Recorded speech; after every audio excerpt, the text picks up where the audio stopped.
અરવલ્લીના ભિલોડાથી શામળાજી હાઈવે ફરી એકવાર બંધ। રુદ્રેશ્વર મહાદેવ મંદિર પાસે ડાયવર્ઝન ધોવાયું। ગડિયા રાયપુર ડાયવર્ઝન ફરી ધોવાયા। તમામ વાહન વ્યવહાર ડાયવર્ટ કરાયા। ઉપરવાસમાં ભારે વરસાદથી નદીઓમાં પૂરની સ્થિતિ। ભિલોડા તાલુકામાં 1 ઇંચ વરસાદ નોંધાયો।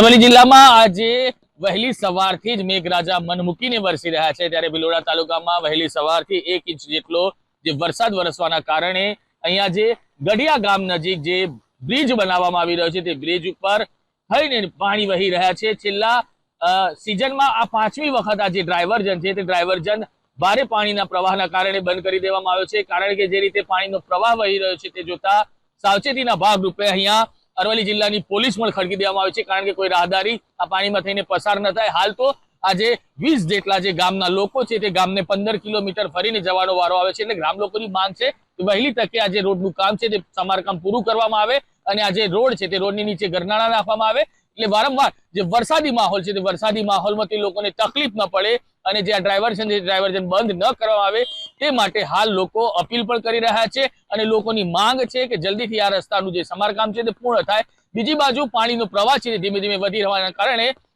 ખતરાની નિશાની હોવાના કારણે અહીંયા અરવલ્લી પોલીસે સતર્કતાના ભાગરૂપે પોલીસ બંદોબસ્ત ગોઠવી દેવામાં આવ્યો છે। સમીર બલોટ, TV 13 ગુજરાતી, હકની ગુજરાતી, અરવલ્લી।